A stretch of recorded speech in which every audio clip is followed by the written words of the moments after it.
Stand by.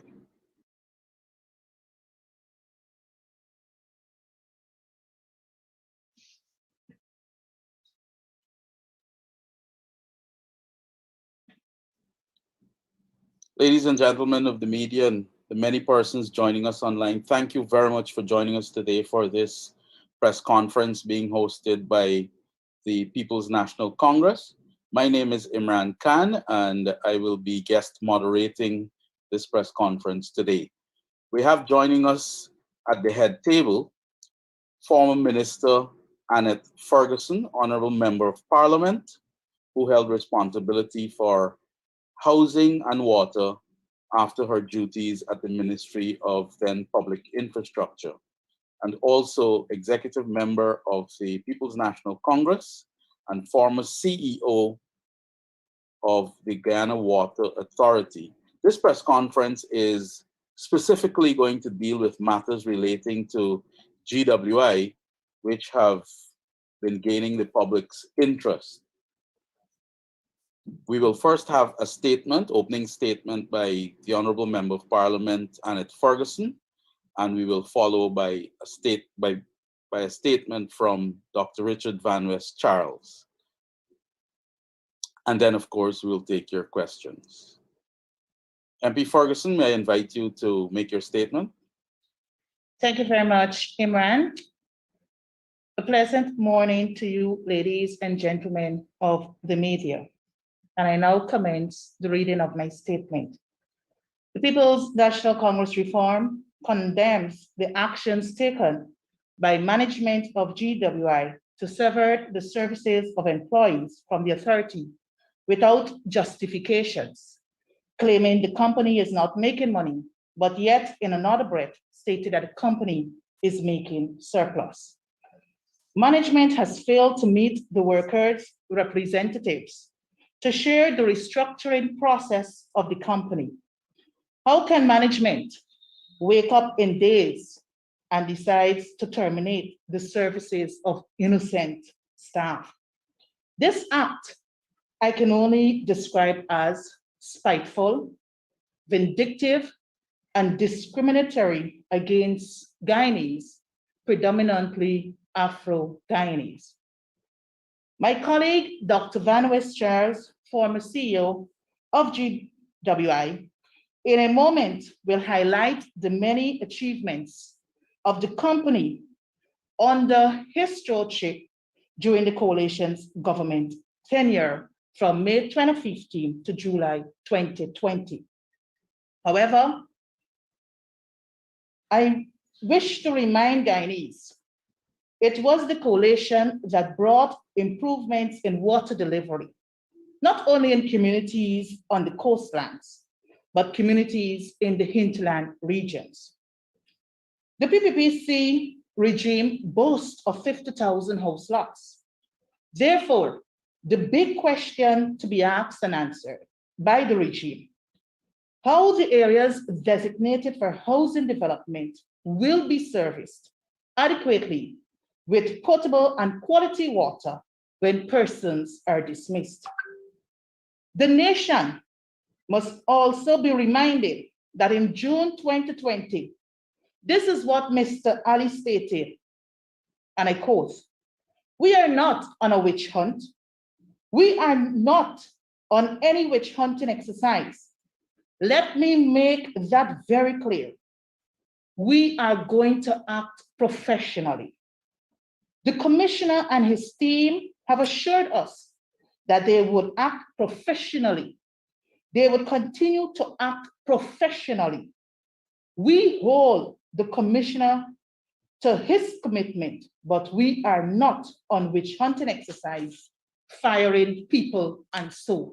End of Mr. Ali's remarks. Contrast to what Ali stated, his colleague, Bishop Edgell, however, issued a stern warning to political appointees, and he called them to resign immediately. And here I will quote the words of Bishop Edgell. "The political types, the political appointees, the political hacks that went into these ministries in their droves and suppressed the professionalism of the public service and made the public service incapacitated and handicapped because of political control. You should all do the decent thing and resign before the new government comes into office. End of Bishop Edel's quote. From August 3rd, 2020 to June 2021, we have seen a different approach taken by this regime, where thousands of young professional Guyanese, predominantly Afro-Guyanese, are now on the breadline, and I repeat, on the breadline. With the new addition being workers from GWI, added to the already high and growing unemployment statistics. The regime, in the lead up to the elections, touted the creation of 50,000 jobs. Ladies and gentlemen of the media, the questions to ask: one, has the regime commenced the process for job creation?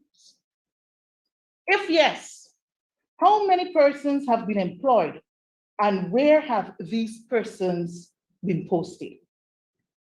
Rather than the regime bringing relief to Guyanese to aid in COVID-19 fight, addressing flooding, the high cost of living, ensuring the health of its citizens is taken care of, transparency and accountability in awarding of contracts, the safety and security of its citizens, since crime is on the increase, cessation of Guyana returning to a narco state, and the prosecution and firing of innocent professionals who, like other Guyanese, have rights to enjoy equal employment in the country of their birth.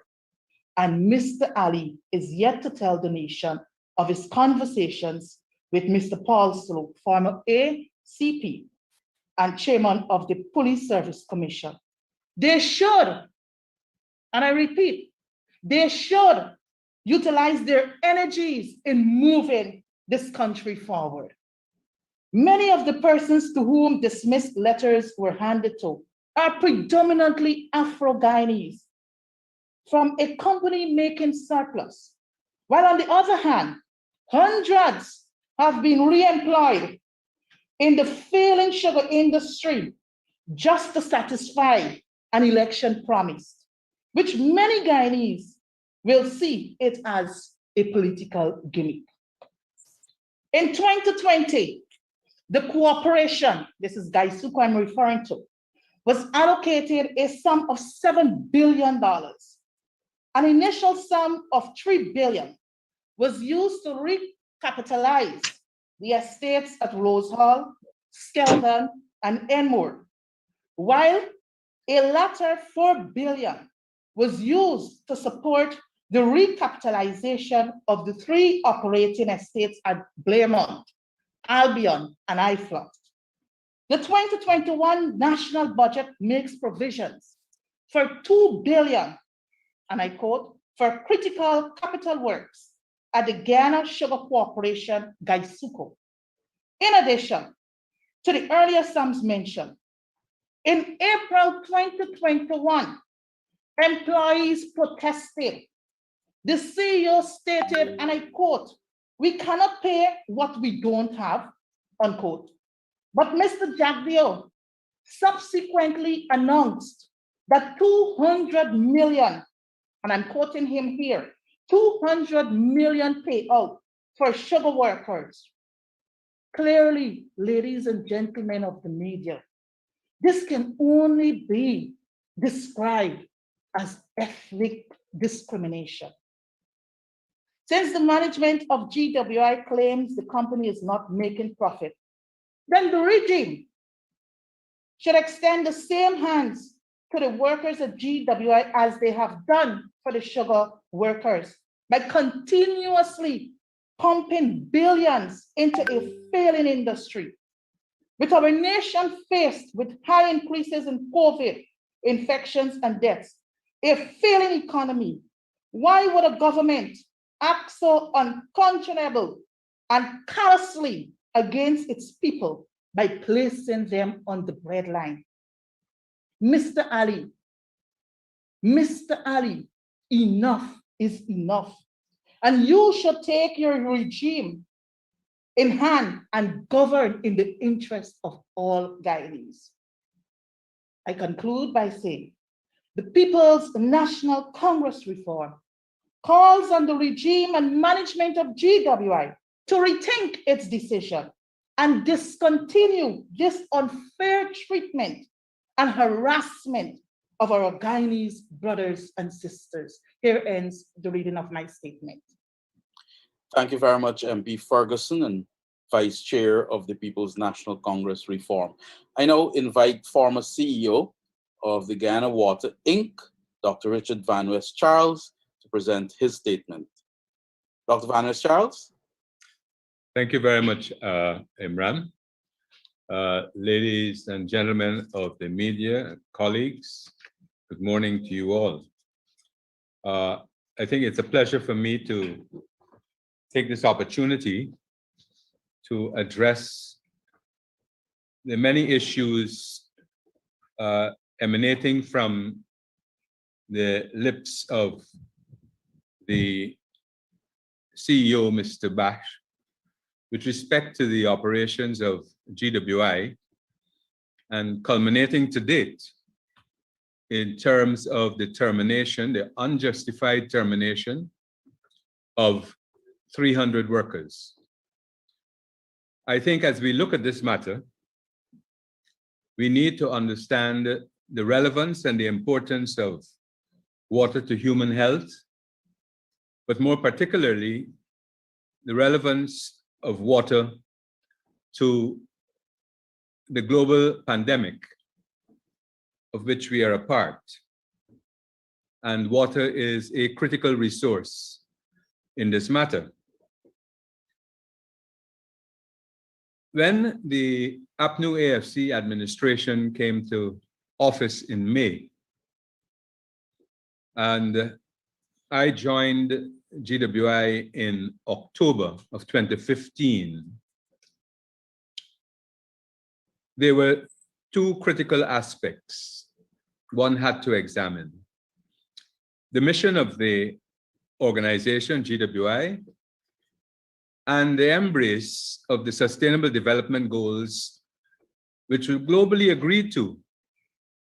And Goal 6 was in particular referring to the access to water.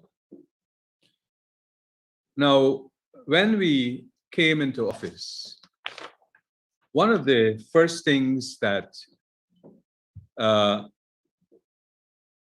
the administration, APNU AFC administration, did, not only in GWI, it conducted a series of audits, forensic audits. And what I will do with this presentation is for you to understand where we were when we took office, the growth spurt under APNU AFC, and the situation that the company finds itself in, wrongly due to my mind, a total misunderstanding of the mission and a total understanding of the issues. So, is the slide up? So the forensic audit was conducted by Mr. Sibaran, a renowned auditor. And I just want to give you a glance of some of the issues which he discovered. And I will speak to some other issues. So the audit in October 2012 found that in October 2012, and this audit was done in March 13, 2016, that the procurement department undertook the procurement of galvanized pipes to the value of $18 million. And due to several issues, the pipes were obtained locally from a local construction company. but they were not in accordance with the established specifications, which caused other contractors to fail in their bids to supply pipes. The pipes were initially rejected, but a collective decision by the procurement director, the corporate service manager, and the present CEO resulted in GWI being forced to accept the pipes, and the fact that they were supplied at a lower cost did not represent any real savings. Ultimately, the pipes could not and were not used. The audit concluded that the decision by management to accept the alternative specifications was not the best option based on the findings. Another activity was a contract in 2014 to supply and install water supply systems in Linden to the value of $26,451,000. The audit found that the bid advertisement stated that the bids were to be opened on March 25th, 2014. But instead, they were opened on March 18th, 2014. And at the same day they were opened, the evaluation committee was also appointed prior to the stated expected bid opening date, and the contractor was awarded the contract. It is felt, the auditor concludes, that the award placed all of the other bidders at a disadvantage. And then in 2013, the installation of transmission lines in Belvedere. The contractor was awarded to a businessman on the basis that he had more experience in works of a similar nature, despite the evaluation technical committee and responsive bidders, which stated that the contractor had more experience and had less outstanding projects at the time. The project was subject to retender, and the evaluation committee again was recommended to the said businessman. The auditor was told that the file for this award was misplaced, so no verification of the work could be done by the audit. So this is just a snapshot of some of the findings with respect to contracting. And I am mentioning this because this is the difference in terms of the vision of the two administrations. One is operating solely on contracting, outsourcing to friends and family, and the other one is building a company, and we will see where the efficiencies were gained. So we hired more staff to do the work, because later down in the presentation, you will have a glimpse of some of the difficulties. When we came into office, we met a series of wells with carbon steel casings that were rotting, eroding, and they had to be rehabilitated. 11 out of the 18 were done with in-house staff. With in-house staff, they rehabilitated over 81 wells over the 4 years. The overhead tank at LBI was brought back, but without the staff walking throughout LBI, looking for the leakages, the breakages, which compromise not only the pressure, but compromise the water quality that's available. We were able to bring that overhead tank back. And the residents in LBI can speak to the improved pressure, improved quality of water which they receive. So between 2016 and 2020, we had no contractors doing maintenance of wells, no contractors doing the maintenance of vehicles, meter reading and bill delivery, which were done by contractors, some of the contractors were there for more than 5 years, and because they had these simple contracts, although they worked as contractors for 5 years, they could not use their experience and time to get to the banking system. So a lot of these contractors were brought on board. Then the contractors who did disconnections, what we found, they did disconnections during the day They were paid for the disconnections and they reconnected at night. And we use our in-house staff to do many other things, such as the tiling in the boardrooms. And then contractors complained of the problems in the finance department, who were making demands of the contractors for money. In cases where we discovered contractors were running their own scheme of lending money to contractors and then holding their checks back and demanding interest. And checks were found in the then director's office, who was eventually removed from office, but is now back. Suppliers were not paid on time. When I got there, there were no acceptable toilet facilities across the company. No lunch facilities for staff. No overalls for staff. The staff working in the sewage section had to go down into the manholes and exposed to gases. We introduced equipment to be able to sense and tell them when it is safe to go down into those manholes. But it was an administration that had no caring at all for staff. And then when they quote that their payroll was 96 million, that's inaccurate, because they're not taking into consideration the contractors that they have, which is over 150 million. And then they paid over the 10 million per annum for backhoes, rentals, and over 30 million per annum for cranes.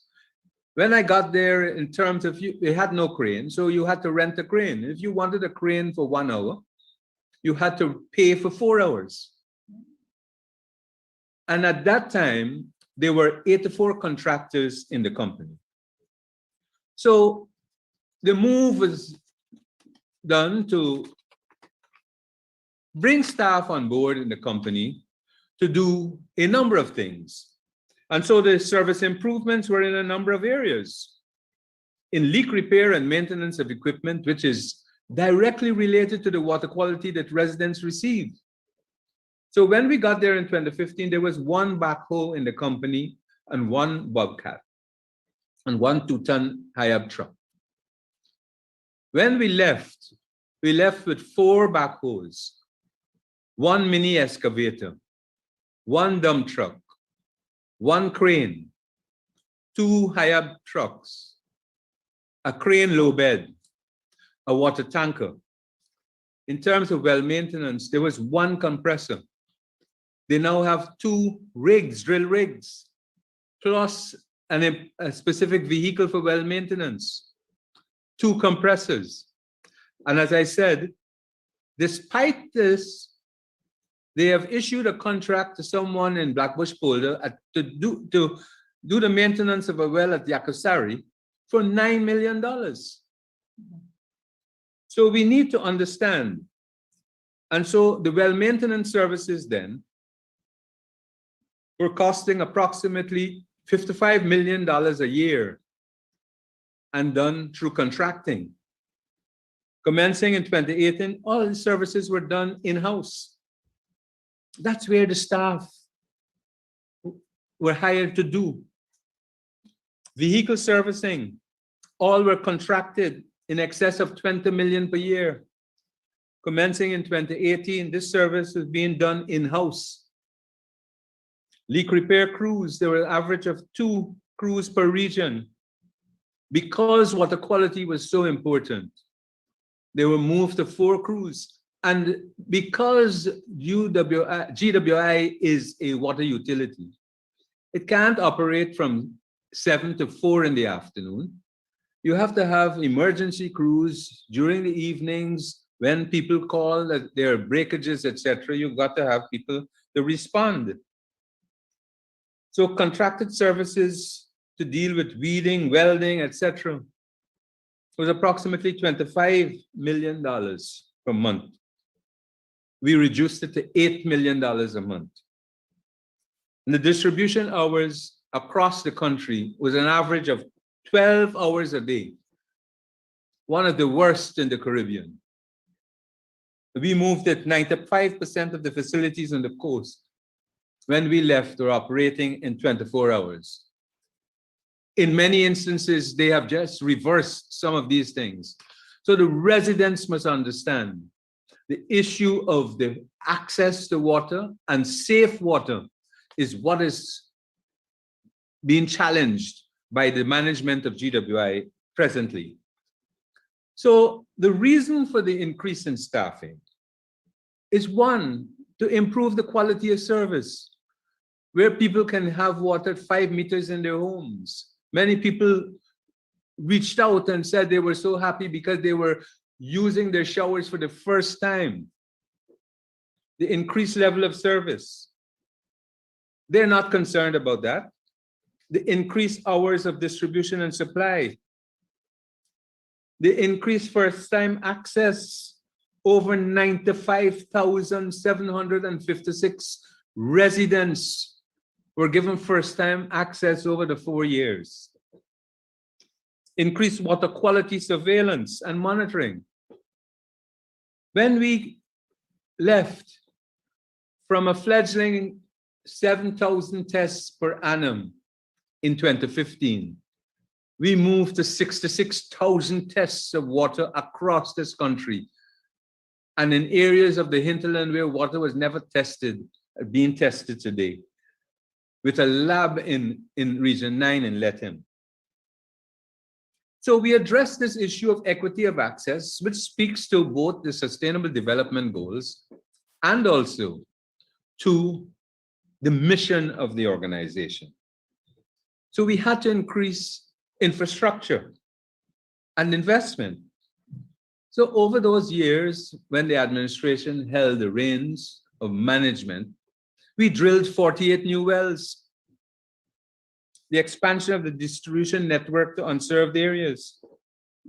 3 new water treatment plants. And I dare say, the bad work of the treatment plants in Linden, which is still present, that they're leaking, done under the present administration. We were expected to decommission Amelia's Ward and Wizrock. Instead, we had to rehabilitate those 2 treatment plants so that water will be available to the residents of Linden. We had a fledgling lab for the entire 1 lab, which did not perform in response to the need. Now we have many mini labs in Port Morant, in Lethem, in Region 3, in Region 4, etc. And a main lab, and a lab at Shelter Belt, which has to take, for the city of Georgetown, surface water. And understand surface water coming down via from the Conservancy, and people are bathing and jumping and doing all sorts of things. During the administration, we ensured that the water at Shelter Belt was tested hourly because of the concern and the vision that we had for water quality. So these are some of the reasons where you see the increase in staff, because water quality became critical, etc. No treatment plant prior to 2015 operated for 24 hours, none. When we left, 23 treatment plants operated for 24 hours. As I said earlier, the Linden treatment plants were wrong design, poor construction. And the laboratory test, if we did not focus on water quality. And we complied because we met with the Public Utilities Commission and we sent monthly results to the Public Utilities Commission. Flushing is an important aspect, especially in our situation where the network is old and we have high iron content in the water. We established flushing teams. Some of the residents in Georgetown and the coast would have seen flushing being done in the evenings. That requires staff because it's important for us to deal with water quality. Unless we have an attitude to hell with the residents, they must be thankful for whatever water they get for 12 hours a day. And the WHO standard is intermittent water supply compromises water quality.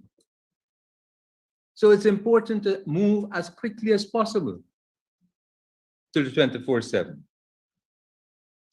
The people in Essequibo were having brown water across the Essequibo coast.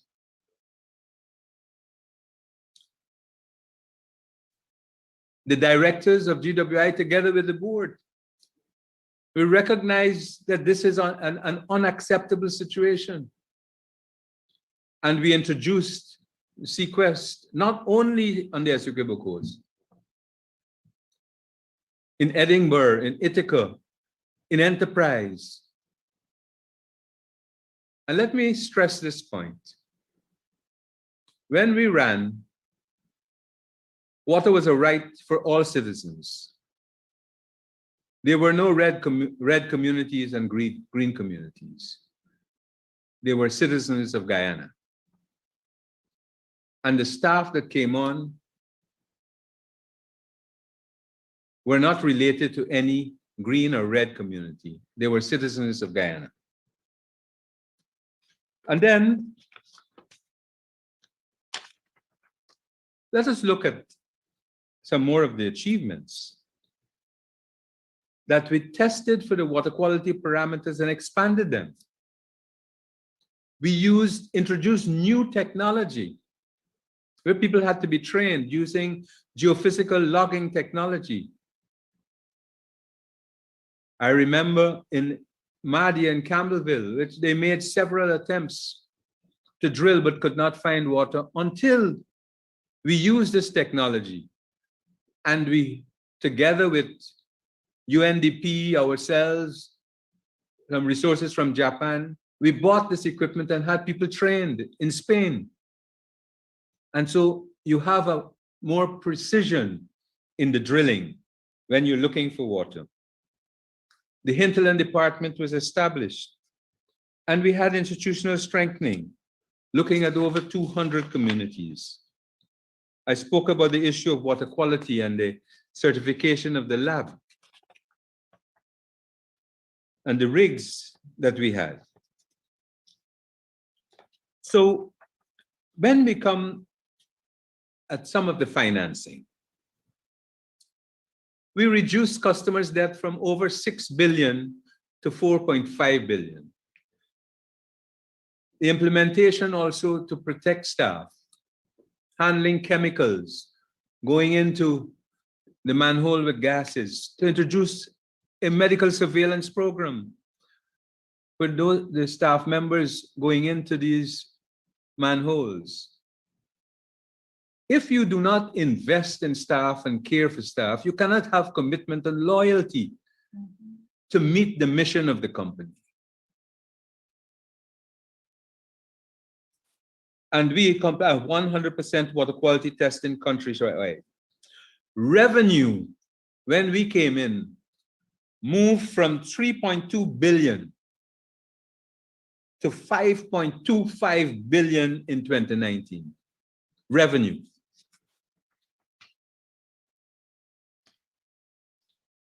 Operator, I think there's a slide on the programs which we had put in. So in essence, we sought to address the inequities. And there was a slide on the programs. On the strategic plan for 2012-2016. Could you just put that up for me? It's up. That's right. So when we came on board, we met a strategic plan 2012 to 2016, which was done by a consultant. We developed a plan 2017 to 2021, which was done through a participatory approach company-wide. But we had to evaluate the strategic plan that we found. So we looked at some of the indicators in their strategic plan. So the percentage of volumetric production that is unbilled, their target was to be 35%. When it was evaluated, it was more than 60%. Inefficiency, the number of accounts physically verified, they were saying 100%. No data to support it. The numbers of meters read, they said 100%. It was only 61%. You look at the number of customers with revenue meters, it was supposed to be 95%. It was only 45%. And you see the number of samples at source meeting WHO guidelines, it was supposed to be 100%, it was 77%. And we could go down and down. And you see the inefficiencies that we met when we came on board to respond to a mission of the company, or the mission of the company, and the Sustainable Development Goals,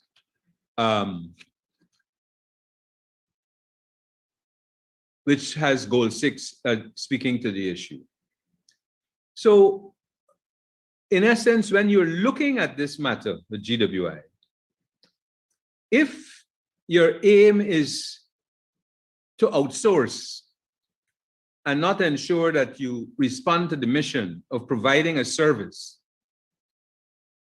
good distribution service, good quality of water, of moving to the point where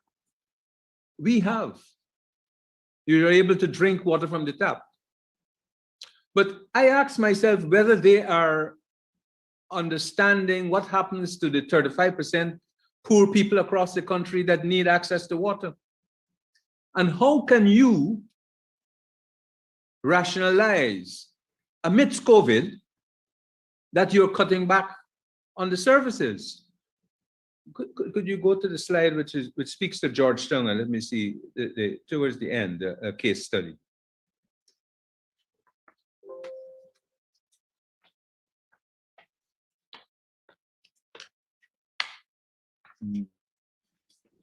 I'm not seeing it here.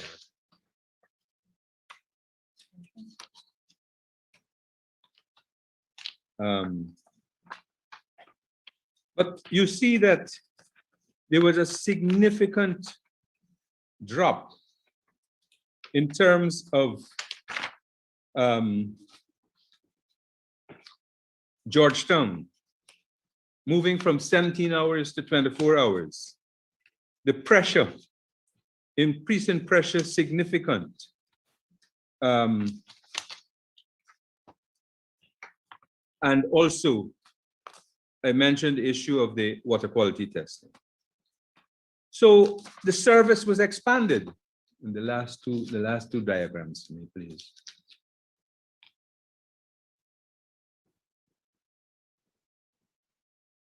I'm not seeing it here.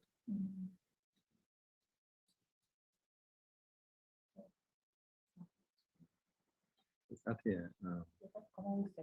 No. But there was a report done by WHO, by the World Bank, sorry, and looked at the number of water utilities in the Caribbean. And GWI was one of the companies looked at. All the others had 24 hours, and GWI had 12 hours. That is in 2013. And that's what we met in 2015. And we moved it from 12 hours to 24 hours, where 90% or more. I just brought it up. And then there's another slide which looks at the staffing.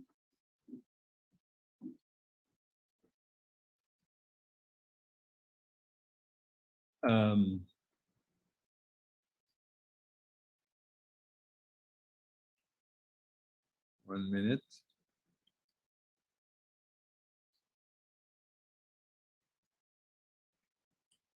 You have the slide up with the staffing? Yeah. Mhm. Which is a study again done by the World Bank, which shows how way below the staffing was.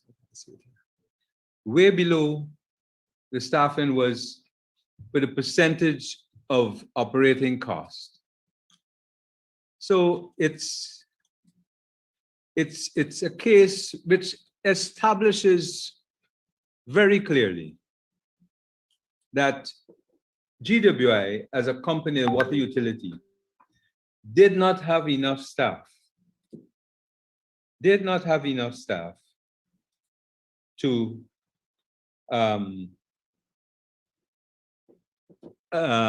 it was supposed to be an average of 35% of operating expenditures, and GWI was at 19, which means they are way below the standards for operating a water utility.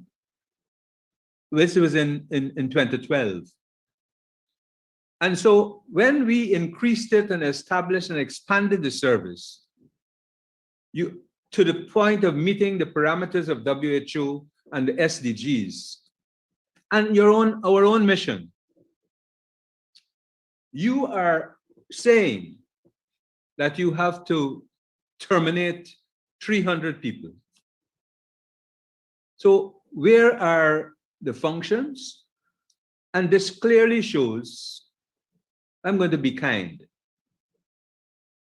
inefficient management, lack of understanding of the objectives of a water utility, and placing the country at risk at the time of COVID in terms of reducing access to water across this nation. They need to be called to the table, and the president and the cabinet needs to ask GWI, what foolishness are you doing in the light of COVID of reducing running hours and people not having access? And then to decide that in September you want to open schools. And we have a survey which was done, which shows the state, the deplorable state of schools in terms of access to water and hand washing facilities. And you're attempting in the midst of COVID to go full blast ahead without addressing these matters. This can't be a rational decision. It has to have other motives behind it. It cannot be a scientific evidence-based decision. It is a decision that is devoid of analysis, a lack of understanding of the management of a water utility, and the basics for operational efficiency in terms of a water utility. And as I said, it's a lens that looks at outsourcing everything, but not meeting your objectives. And then removing 300 staff, impacting on not only the 300 staff, but the families of 300 staff. So the last slide, which speaks to the issue of the citizens need to understand the impact of where this is going. And this is a matter for the citizens, that you're going to have a reduced service. You're going to have, if this continues, a poor quality of water, increased NRW, the non-revenue water, reduced collections, increased payments to contractors, and increasing inequity in the system. I want to show you one last slide on the spreadsheet. When we left in 2020, we left a number of accounts. And that's this slide is up. Oh, I will explain to you, and then Imran can send this to everyone. We left a number of accounts in the Republic Bank, GBTI, Bank of Nova Scotia, and Citizens Bank and NBS. The NBS, which had a total of 283 million, was not accessed as yet due to the change of board members, etc., and the signatures which we had to get. The Citizens, there was one account with 198 million, and we established a revolving line for the purchase of chemicals and motors, etc., to the tune of 170 million. We had in the Bank of Nova Scotia, which was not touched, 33 million. In the GBTI, 83 million. So a total of over $702 million. GWI has to manage efficiently. But you have to ensure that you have the wherewithal, especially with the chemicals available to you, to disinfect the water and to treat the water, especially in the case of Linden, Shelter Belt, and to a reduced point of Bartica, because we invested in a new technology in Bartica, and which they cannot understand because the science escapes them. And all they look at is the dollar, not understanding the science, how when you introduce this new technology, you reduce your importation of chemicals. So, my friends, all I want to say at this juncture, that this clearly is unjustified, and the lack of justification signals an increasing inefficient company with reduced service, reduced quality in the light amidst COVID, where Guyana in the Caribbean has one of the highest death rates. So what are we doing? So I ask the board and the management of GWI to reconsider these matters as a matter of urgency, taking into consideration the operational efficiency of the company and the demands of the COVID-19 pandemic. I thank you.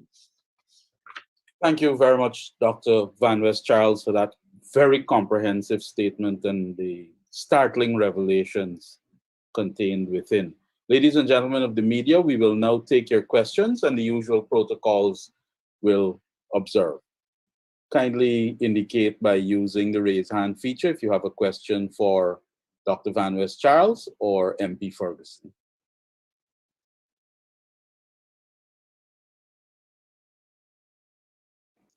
Just to indicate that the document relating to the financial position of GWI that Dr. Van West Charles referenced has been shared in the media WhatsApp group, so you can access it there. Are there any questions? I see Sean Embrack from Newstalk has indicated he has a question. Sean, go ahead.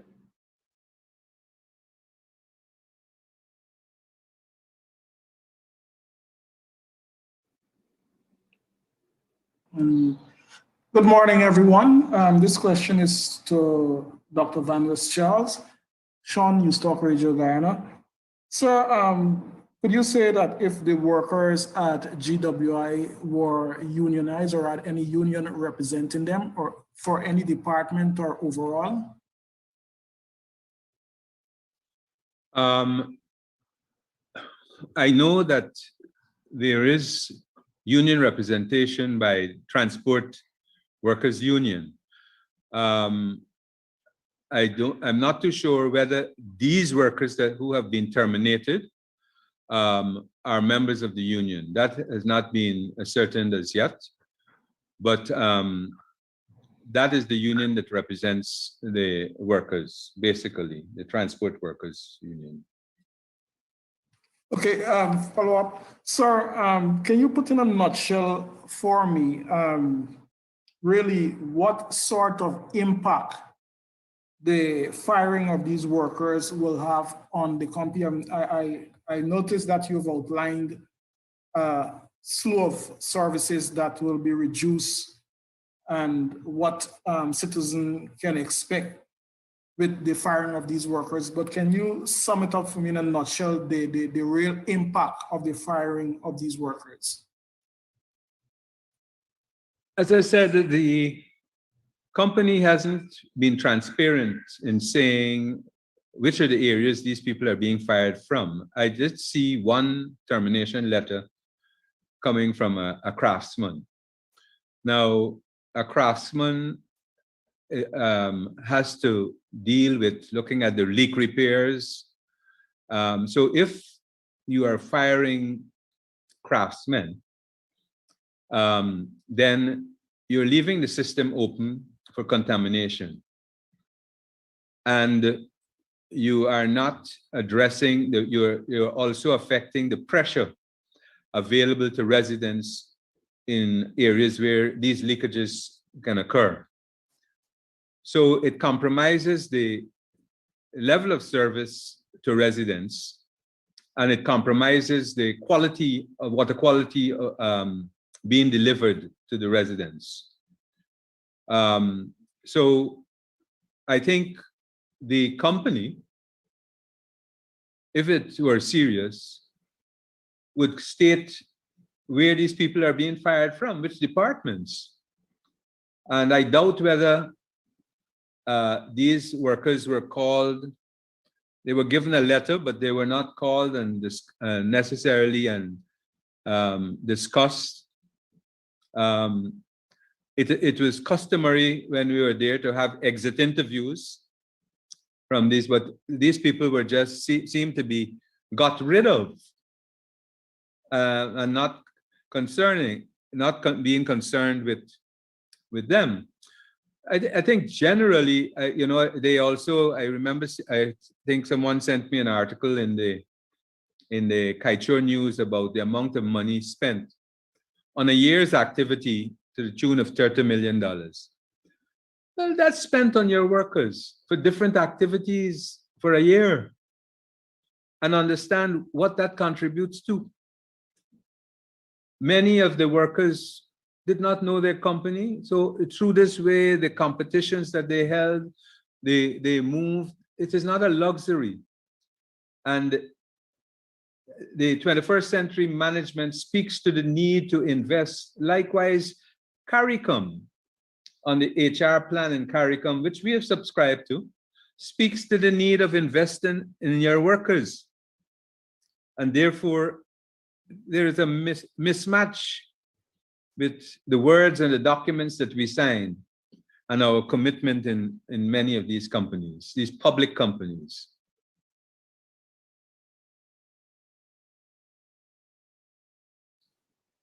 Thank you, Dr. Van West Charles. You have a question coming in via text.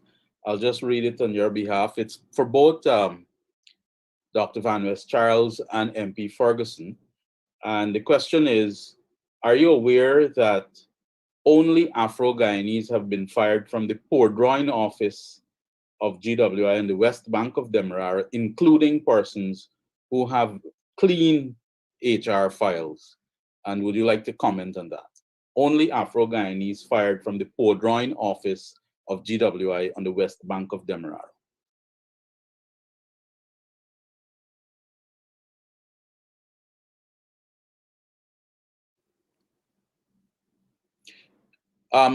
The microphone needs to be turned on. Sorry, Dr. Van West Charles. Andrew?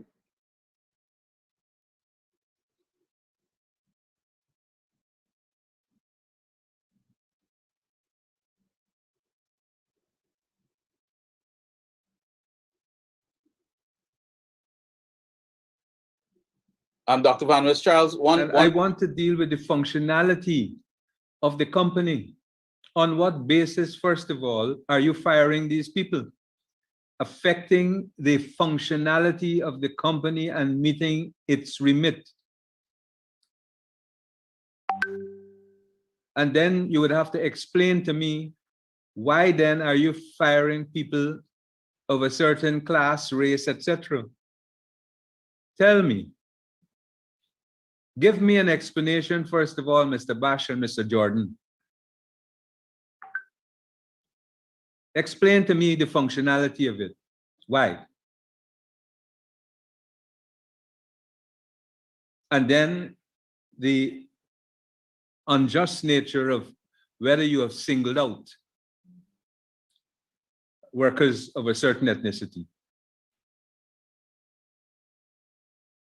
But I give you an opportunity first to explain to me the functions, what has been affected, but you haven't done. You haven't come clean at all. All you're talking about is the dollars. And I have evidence which we presented to the board showing, because this matter was raised, showing in each region the revenue generated per employee. And in no region at all, and I can share that with the media, Imran. I can share that in no region at all were they below the amount of money. They're in millions of dollars per employee generated across the company per region. So if you have a revenue collection inefficiency, you have to fix it.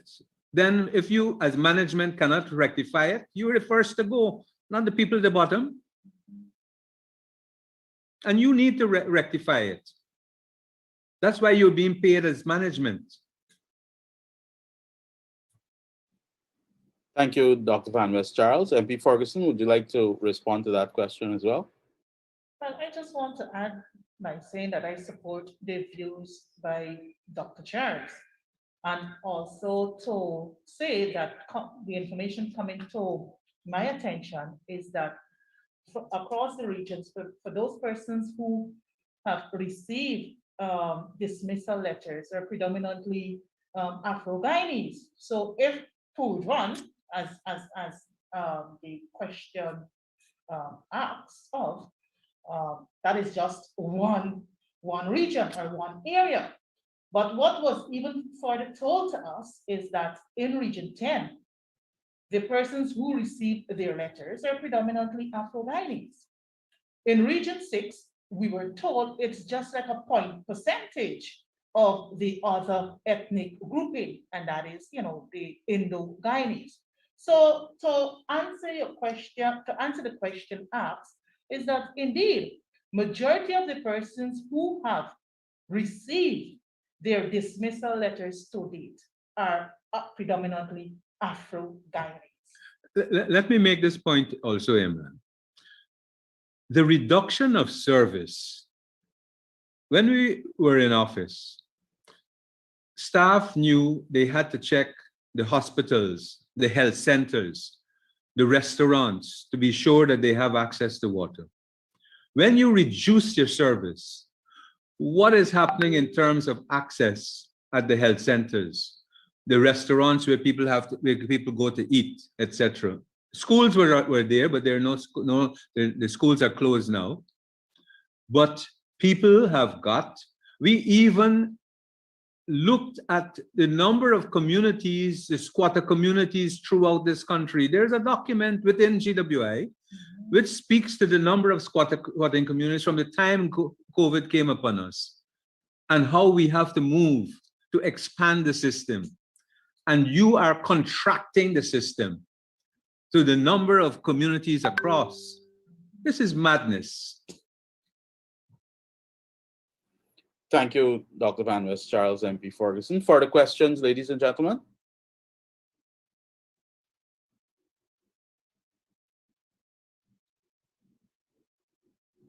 If there are no further questions, just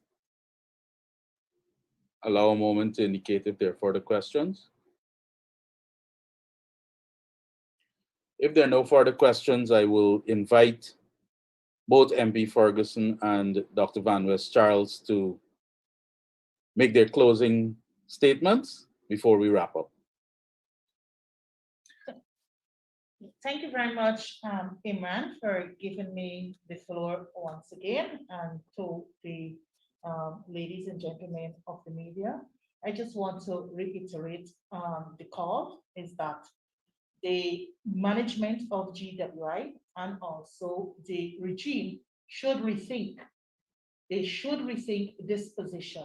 It is unfair for this amount of people to be placed on the breadline when our country is experiencing the global pandemic due to COVID. And persons will find it difficult to find a job or transitioning from, GWI into a new area of employment. Persons, those persons who were given dismissal letters, the mortgage to pay, they have children to send to school, they have to ensure, bread and butter issues are met on a daily basis. And with this action taken by the management of GWI, I ask, as a Guyanese, as a representative of the people, and as a member of the APN, UFC, and also the People's National Congress reform, is that the management reconsiders.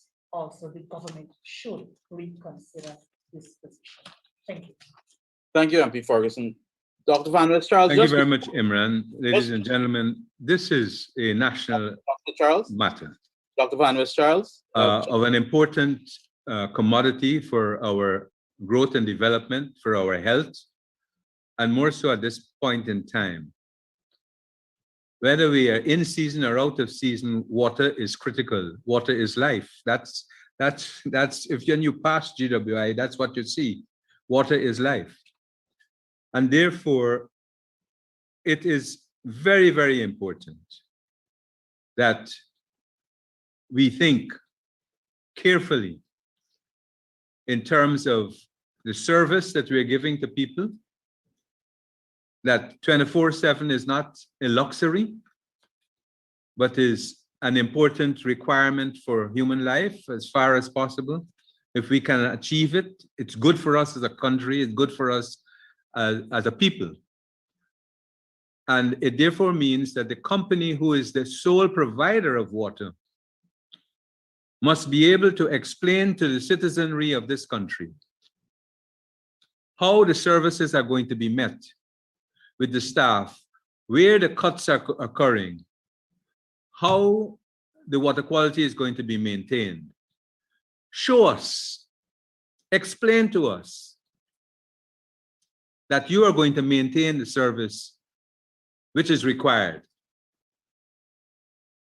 So I challenge GWI presently to prove to me that they can sustain a service that is adequate to meet human needs, to meet human demands, and to meet the demands of COVID.